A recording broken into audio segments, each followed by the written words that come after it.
అందరికీ నమస్కారం. వేదిక మీద ఉన్న పెద్దవాళ్ళందరికీ నమస్కారం. అండ్ నా ముందున్న నా తోటి మిత్రులకి, రచయితలకి అందరికీ నమస్కారం. నేను యాక్చువల్లీ చాలా కొత్త, చాలా నర్వస్ ఫీల్ అవుతున్నా. మీరు నా వైపు అంత సీరియస్గా చేసి నన్ను ఇంకా నర్వస్ ఫీల్ అయ్యేలా చేయకండి. యాక్చువల్లీ చరణ్ నాకు ఇంతకు ముందు నుంచి తెలుసు, కానీ రీసెంట్గా కొంచెం పరిచయం ఎక్కువైపోయింది. ఈ వర్షన్లో నేను తనకి కాల్ చేసినప్పుడు, తను నాకు కాల్ చేసినప్పుడు ఎక్కడున్నా చరణ్ అంటే పలానా మీటింగ్ ఉంది ఒకసారి, రెండోసారి ఫోన్ చేసినప్పుడు పలానా మీటింగ్లో ఉన్నా. ఏం మీటింగ్లు చరణ్ ఇవన్నీ నీకు అసలు అంటే ఇలానే పాలెస్టైన్ మీటింగ్ అని, ఆదివాసీలని ఇవన్నీ చెప్తుండే అనమాట. నేను by profession IT. And first నా గురించి నేను చెప్పడం మర్చిపోయా. చరణ్ గురించి, చరణ్ బుక్ గురించి మాట్లాడే దీనిలో. అండ్ నా పేరు నిఖిల వైష్ణవి. బై ప్రొఫెషన్ నేను సాఫ్ట్వేర్ ఇంజనీర్. అండ్ మా ప్యాషన్, నేను అప్పుడప్పుడు కవిత్వం రాయడానికి ట్రై చేస్తూ ఉంటాను. చరణ్ని, మహేష్ని, ఇంకా వీళ్ళందరినీ చూసి ఓకే మనం కూడా రాయొచ్చు, నేను రాసినవి కూడా కవిత్వం అంటారని కొంతమంది చెప్పడం వల్ల నేను రాయడం కంటిన్యూ చేస్తూ వచ్చాను అనమాట. సో నేనున్న ఐటీ ఫీల్డ్లో కానీ ఇవన్నీ ఎట్లుంటారంటే, ఇక ఎలకలు పరిగెడుతున్నట్టు డైలీ లేవడం, పరిగెట్టడం, ఎవరి బాధ వాడే పడతాడు అనమాట ఇక్కడ.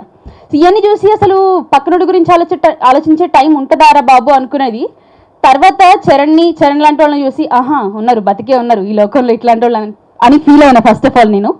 తర్వాత అసలు ఏంటి చరణ్ దేని గురించి చెప్పడానికి ట్రై చేస్తున్నాడు, ఏంటి తన మోటో అసలు, ఇంకా హరగోపాల్ గారి గురించి కానీ ఇలా పెద్దవాళ్ళ గురించి చెప్తుండే అనమాట నాకు చరణ్ అప్పుడప్పుడు. అసలు ఏంటి చరణ్ నీ మోటో ఏంటి, అసలు దేని గురించి తాత పడుతున్నావు, ఇలాంటి వర్షన్ అడిగినప్పుడు తను నాకు ఒక బుక్ ఇచ్చాడు, సాక్ష్యం అని. నేను ఎందుకు చదవాలి ఫస్ట్ ఇది అని నాకు క్వశ్చన్ వచ్చిందనమాట. తర్వాత కొన్ని ఇంతకు ముందు నేను తనతో ట్రావెల్ చేసిన దీనిలో పాలెస్తైన్ గురించి లేకపోతే తెలిసింది నాకు. మరి నేను కూడా ఏదో ర్యాట్ రేస్లో ఒక దానిలో పడిపోయి అలా ఏం లేను, పర్లేదు, ర్యాట్ రేస్ నుంచి కొంచెం బయటకు వచ్చిన దాన్ని. సో పాలెస్తైన్ గురించి, చనిపోతున్న పిల్లల గురించి, తల్లుల గురించి, ఇంకా ఆదివాసుల గురించి, వీళ్ళందరి గురించి కూడా కొద్ది గొప్ప నాలెడ్జ్ ఉంది నాకు. ఓకే, నాకు ఇది కొంచెం హెల్ప్ అవుద్ది కావచ్చు అని సాక్ష్యం బుక్ చదివాను. అండ్ యు నో వాట్, నేను ఆ బుక్ లాస్ట్ పేజ్ చదివి బుక్ మూసాక నాలో ఒక నిశ్శబ్దం, ఒక నిట్టూర్పు, ఒక కన్నీరు, మూడు అలుముకున్నాయి అన్నమాట. నాకు మాట్లాడాలి నువ్వు పాఠకుల స్పందన అంటే మేబీ నేను అంత ఎలిజిబుల్ కాకపోవచ్చు చరణ్ మాట్లాడడానికి. బికాజ్ నా ముందు, నా పక్కన స్టేజ్ మీద చాలామంది గొప్ప వాళ్ళు ఉంటారు, నాకంటే పదింతలు తెలిసిన వాళ్ళు ఉంటారు. పాఠకుల స్పందన అని ఒక పెద్ద పేరు పెట్టి నన్ను ఇక్కడ స్టేజ్ మీద నిలిచిపెట్టి ఇంకా నర్వస్ చేయకు అంటే, పర్లేదు నీకు తోచింది, నీకు అనిపించిందే మాట్లాడు అని నన్ను అన్నాడనమాట. బిఫోర్ ఎవ్రీథింగ్ నేను సాక్ష్యం బుక్ నుంచి నాకు చాలా బాగా అనిపించిన లైన్స్ కొన్ని రాసుకున్నాను. ఫస్ట్ దాంతో స్టార్ట్ చేద్దాం అనుకుంటున్నాను.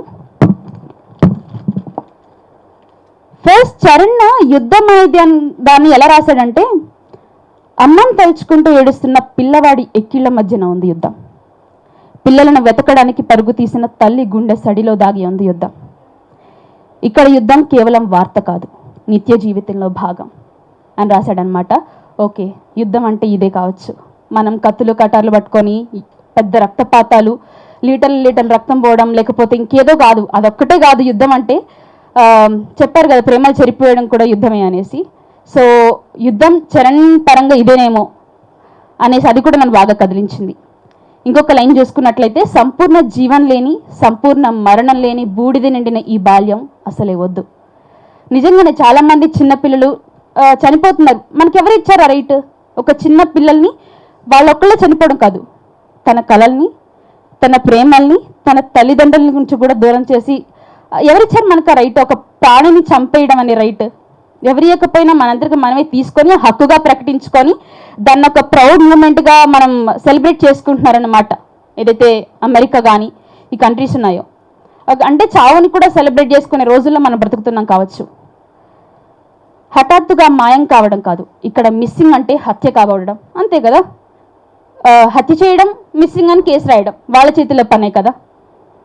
దూసుకొచ్చే మరణాలను ఓడించడమే నేను అమితంగా ప్రేమించే కార్యాచరణ. అయితే నీ మోటో ఇదే కావచ్చు చరణ్ అని నేను అనుకున్నాను అనమాట. తన మోటో ఏంటి? దూసుకొచ్చే మరణాలను ఓడించడమే నేను అమితంగా ప్రేమించే కార్యాచరణ.